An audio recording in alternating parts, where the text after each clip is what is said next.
The year is 2000, and the movie Battle Royale about schoolchildren fighting to the death is gaining some controversial success in Japan. In 2012, following the book series, the Hunger Games movie grossed almost $700 million. For games, we all know what spawned next. But the first standalone Battle Royale game was something special. Not an add-on of a mod of a game, not a mini-game on a server in Minecraft, but an original IP built from the ground up for Battle Royale. It's not PlayerUnknown's Battlegrounds, it's the Culling, a full year before.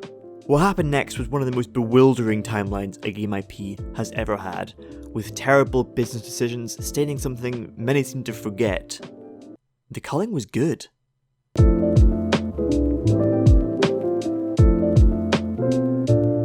While it released on Steam before Battlegrounds, nobody's claiming the Culling pulled its concept out of thin air. Minecraft had survival games, PlayerUnknown had already created a BR mod for DayZ, followed by H1Z1 and H1Z1 as a standalone, which had huge Steam success. But the Culling was no clone. In February 2016, developer Xaviant said, "Until now, Battle Royale had been limited to add-on modes found in various open-world survival games. We are building the Culling from the ground up as the first standalone entry in the Battle Royale genre. Our goal is not only for the Culling to be the genre leader, but also to grow into a popular esport." Let's see what they made. On a tropical island, a tight 16 players are sent into an arena with surrounding gas regularly creeping in. The rules we recognise are there, but the Culling dipped into the original movie ideas for Battle Royale, specifically the Hunger Games. Arena murder being made into quirky televised entertainment. Cameras are dotted all around the map, with the hyper presenter making announcements, with the map centre hosting this mini arena that looks like a WrestleMania set. It had colour, satire, fun, actual character. The mechanics notably included crafting, a classic early access trope at the time, which worked surprisingly well in a Battle Royale context. In a game where you're stripped of supplies and desperate for a weapon, armour, health, anything, the Culling turned trees, explosive barrels, gas canisters, and the ground itself into potential for a leg up on the competition. It gave every player an easy start with the Minecraft method of punching trees, and forced players to consider the environment around them beyond just rooms with loot boxes. There is still loot, to be clear, and a lot of early game is still searching lockers and crates for the best goods. However, choice locations had recycle and buy stations that look a little like COD Zombies power-ups. Every item had a sell price, and now useless items don't get littered or lost to other players, but can be sold to buy better items or airdrops. Again, it gave everything value. Melee fighting in the Culling is still the most fleshed out I've seen in a Battle Royale, replacing the last minute clumsy punch with a full block, parry and push system combined with melee weapons being common and powerful. Gunplay was always extremely awkward in the Culling, but it made guns so rare that getting a pistol felt like you were the king of the island. Instead of waves of rifle fire, the Culling went instead for the classic Battle Royale movie method of a simple taser being a big deal. No more getting sniped from 300 meters away. You had to earn your kills, up close and personal. Because the game was fun, it had a lot of success, quickly rising to the top 10 games played on Steam after release. Games Press picked it up as this quirky Hunger Games fan game that might even catch on and become popular as a genre. Probably won't though.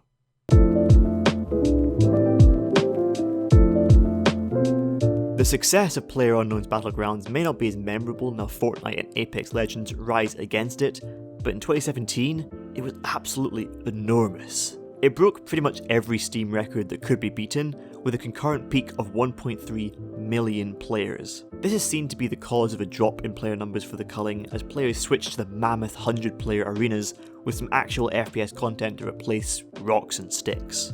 With Battlegrounds at its peak, Fortnite Battle Royale rising the ranks, and the Culling's numbers dropping from an early access peak of 12,000 players to 73. Developer Xaviant cut development only 2 months after its official release from early access. But 6 months later, it was back. The Culling 2, baby. It was back, and better than ever. And by better than ever, I actually mean worse in every single way. It could have been worse. It aimed for the PUBG approach, but More of a mobile knockoff the App Store tries to trick you into downloading by accident. It had a shred of the Culling character intact and expanded up to 50 players, but was mostly seen as an uglier devolution that left its originality for what was popular with Battlegrounds. However, Battlegrounds being taken over by Fortnite at this point, a colourful twist on the genre with character and style. And just for the beautiful cherry on a catastrophic launch, it launched the same day as a new Fortnite season. Fans felt not only disappointed by the sequel, but straight up betrayed. Just as the first game's player count took a dive, the cord was cut, only for the redo to pop up removing what made the culling interesting and pandering to a wider market. It's safe to say it wasn't popular. YouTuber Critical made a video showcasing that he at one point was the only player playing the game in Steam just to commentate over it. After release on July 10th, 2018, they pulled it from all stores and refunded players on July 18th. 8 days. They worked on a sequel for almost 2 years and sent out refunds after 8 days. Cyberpunk 2077 wishes. Xaviant got the message. They had it right the first time. It's tough to get players during such a crazed hype storm for a competitor, but they were here early, and their game was fun. They decided to go back, to try again, to go home. And the preceding decisions will haunt my dreams until I am buried.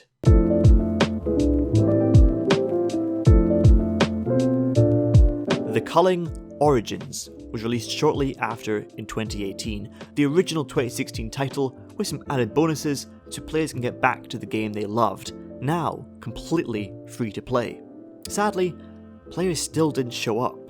It did last longer this time, before eventually Xaviant closed their servers in May of 2019. That is where the culling should have ended.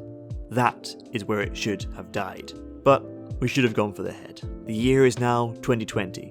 And in May, Xaviant made an announcement.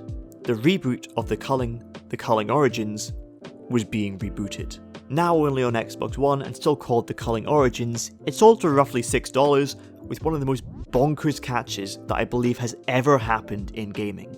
You got the game for a decent price, but you could only play one free match a day. Any more than that, you had to buy in-game tokens to make your drops. I don't think I need to explain the madness of this. Battle Royale games can range from lasting 30 seconds to 25 minutes.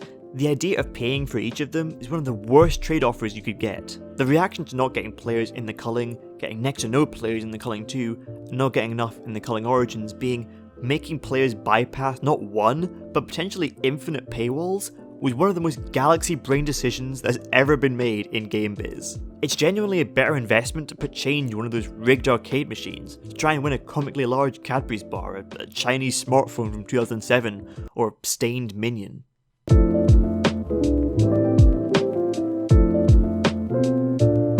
I'm not the first person to dunk on these decisions, nor will I be the last. But what I think is lost in the rotten fruit throwing is the fact that not only was the Culling a great game, but it was an original standalone battle royale that built its mechanics before many saw the genre as a genre. At first, it might have been a failure to understand how to appease and attract players, with Among Us almost meeting the same fate, by working on a sequel only to come to their senses and just update the smash hit. However, it ultimately ended as one of the strangest cash grabs this industry has ever seen. Multiplayer live games and battle royales have a recipe for success now, one built by Fortnite battle passes and giant battlegrounds arenas. But while the Culling shot itself in the foot so many times that their toes came back as an Origins game, I hope it can live as a reminder of what's fun about battle royale. The original movie and manga combined with the Hunger Games wasn't about 100 military shooters or magic futuristic beings clashing with some gigantic valley. It was about fighting for survival, for sport and entertainment, by the skin of your teeth. A mad scramble for anything you can get your hands on. I hope to God nobody takes note on business decisions from the Culling, but its design should be remembered. While my eyes sometimes glaze over waves of gunfire and 26 playable heroes with ultimate abilities, nothing beats whacking someone over the head with a big rock. Sometimes, that's just what games are all about. Thank you for watching. This was the first in a series of videos called Battle Busted, a look into the hidden gems and tragic disasters of the Battle Royale genre.